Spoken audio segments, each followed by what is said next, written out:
Assalamualaikum warahmatullahi wabarakatuh. Perkenalkan, nama saya Afiola Alamanda Putri dari jurusan Ilmu Komunikasi semester 1.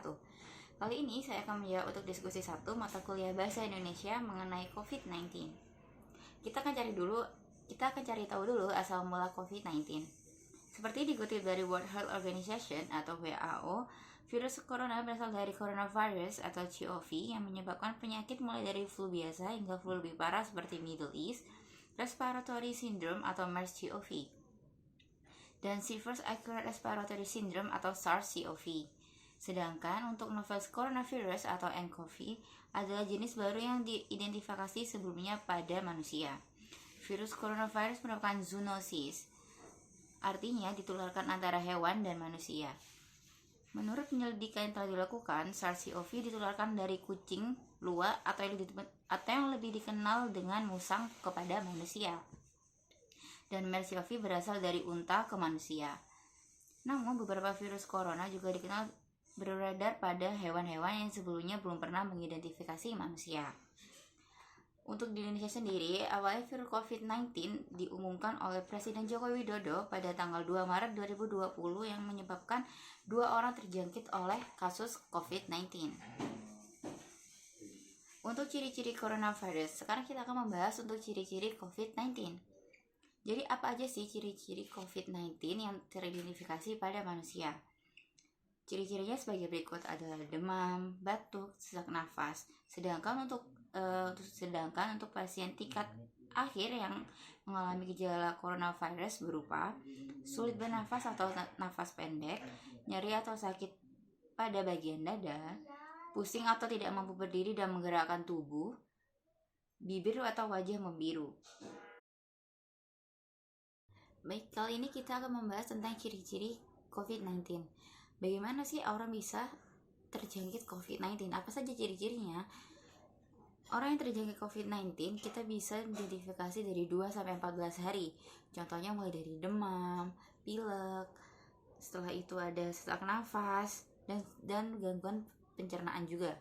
Sedangkan untuk pasien yang tingkat lebih tinggi akan mengalami gejala virus corona berupa sulit bernafas atau nafas pendek, nyeri atau sakit pada bagian dada, pusing dan tidak mampu berdiri dan menggerakkan tubuh, dan juga bibir atau wajah tampak membiru.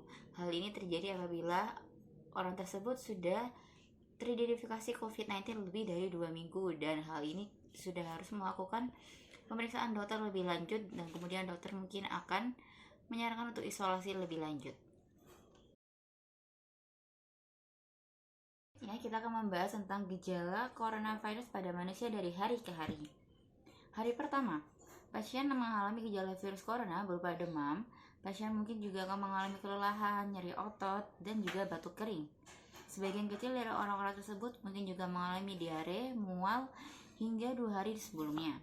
Untuk hari kelima, pasien mengalami gejala COVID corona berupa kesulitan bernafas, terutama untuk pasien yang lanjut usia atau sebelumnya sudah memiliki riwayat penyakit, seperti contohnya penyakit asma.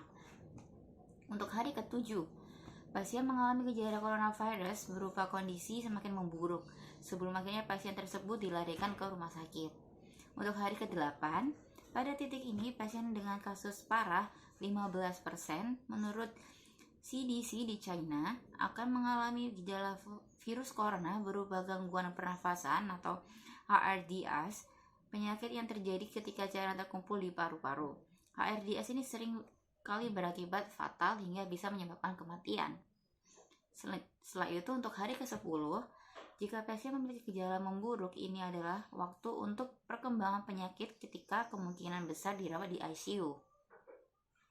Pasien-pasien ini mungkin memiliki lebih banyak sakit perut dan kehilangan nafsu makan sehingga pasien yang kasus lebih ringan hanya sebagian kecil yang meninggal.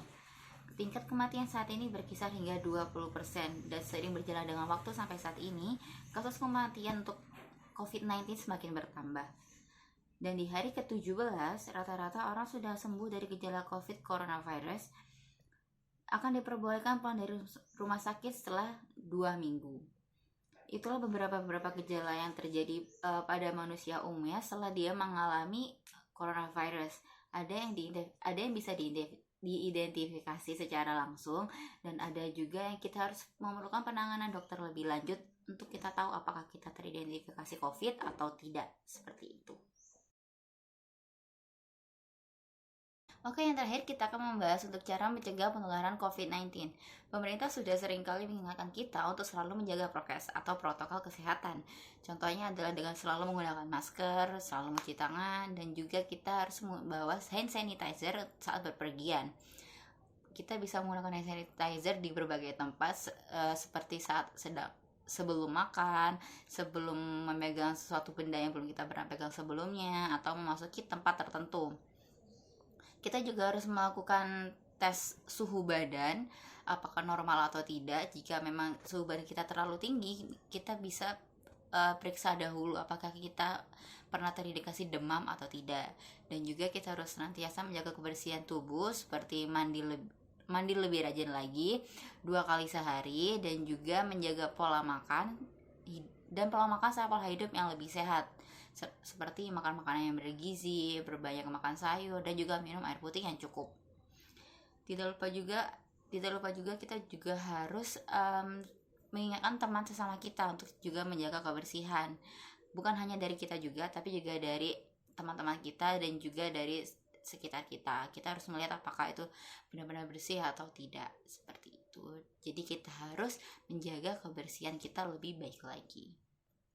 Oke semuanya, demikianlah video yang bisa saya sampaikan. Semoga dapat membantu pada diskusi kali ini. Mohon maaf apabila ada salah kata ataupun pengucapan dalam penyampaiannya. Saya Viola Putri, terima kasih.